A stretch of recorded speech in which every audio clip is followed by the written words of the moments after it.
The Palestinian movement Hamas has announced a softening of its stance towards Israel. The new program sees it accepting the formation of a Palestinian state along the 1967 borders. This will include the Gaza Strip and the occupied West Bank and East Jerusalem. The new document does not contain an explicit call for Israel's destruction, but Hamas still rejects Israel's right to exist. Hamas is also cutting ties with the pan-Arab Egypt-based Muslim Brotherhood. It now says it's a national Islamic liberation movement. Now, in a moment, we'll be getting the reaction from Israel with Gregg Carlstrom. But first, let's go to Mohammad Mansour in Gaza. Mohammad, first of all, he joins us right from Gaza now. Just talk us through the main redresses here of this controversial standpoints in this charter. What are the main new aims here? Does it lend to a better chance to a peace agreement, do you think?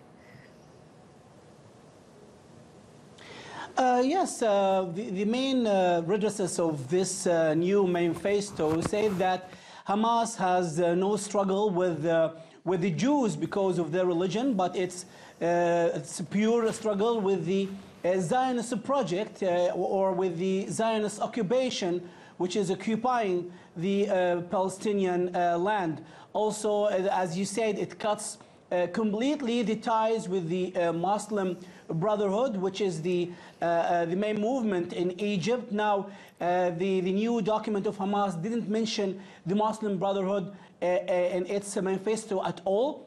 Also, maybe it will not reflect a peace toward a peace agreement, because the document says that the Balfour Declaration is not legitimate. Also, the Oslo Accord with the Palestinian Authority, between Palestinian Authority and Israel in 1993 is illegal. So the main redresses of this manifesto actually has become more political than ideological before this manifesto. Hamas was a group that was formed some 30 years ago or so. It's a fairly strong stance to shift, even if it is a slight downgrade in its ideology. How is this affecting the relationship with Hamas and the Palestinians? And also, how do you expect Gazans specifically to react to this?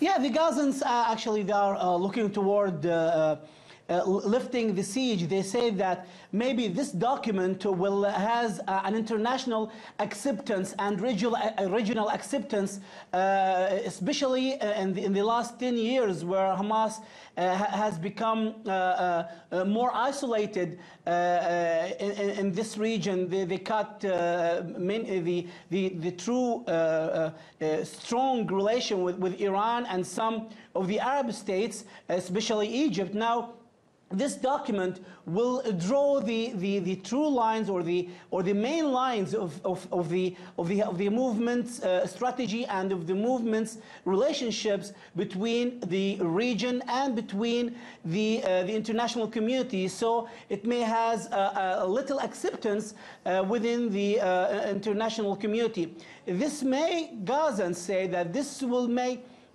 reflect the situation to a better stance, to a better livelihood within the besieged Gaza Strip since 2006. That's the hopes of the Gazans, especially regarding the siege and this document. Okay, it's going to be interesting to see how things go in the days following. But let's now go to Gregg Carlstrom. He's live in Tel Aviv for us to give us the Israeli perspective. Now, Gregg, thank you for having us, first of all. This is a move to try and make the group more influential, something Israel, no doubt, is fairly sceptical about, considering the long-standing tensions between both actors here.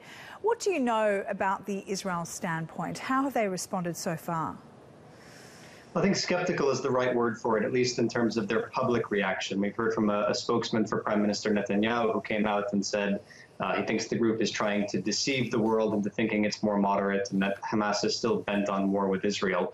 In private, though, this document actually has attracted a fair amount of interest from Israeli officials. I think we can say it's at least partly connected to a power struggle within Hamas between the political wing and the more belligerent military wing of the movement. And so I spoke with a senior Israeli intelligence official who said what interests me is not even what's in the charter so much as why they felt the need to compose this new charter now and release it. And clearly, there is an element within Hamas that is not keen to have another round of conflict with Israel, that would like to improve relations with Egypt and the Gulf states. And this is partly them making a power play, them jockeying for power within the movement. So there is a lot of interest on the Israeli side, but also I think a sort of wait and see attitude to see if it translates to actual policy change. It's actually an ideological shift that's charting generations to come within Hamas as well. But this new document seems to state that its struggle concerns only those who operate in and have settled beyond pre-1967 borders. Do you think this is aimed at selling a broader appeal internationally to Jews in the US, for example, or worldwide? How might the international Jewish community also react to this, do you think? Well, that's not entirely new language from Hamas. I remember Khalid Meshal, the group's leader, said something similar in 2014 in a speech after the Gaza war, where he said our problem is not with Jews around the world, it's with Israelis, with Zionists. So the language is not new. I think much of the international Jewish community is going to sort of follow Israel's lead on this one, to be honest. But I think what's interesting is we've seen in Israel over the past couple of years a bit of a shift, even from people on the far right, voices like Naftali Bennett, the very right-wing education minister, who is not a dove on these matters, who said we need to accept that Hamas is in power in Gaza, we need to recognize that it's a reality, and we need to deal with that reality. There's a growing number of Israeli voices who are talking about the need to improve the humanitarian conditions in Gaza, somehow ease the blockade to prevent another round of fighting. And so I think when it comes to international reaction, really the question is going to be, again, whether this translates to policy changes on the Palestinian side in Gaza, and also whether the Israeli government follows through on this talk about needing to shift its own policy towards Hamas. And whether it's going to lead to a peace agreement too. Thank you for that, Gregg. Appreciate it. Gregg Carlstrom in Tel Aviv for us there.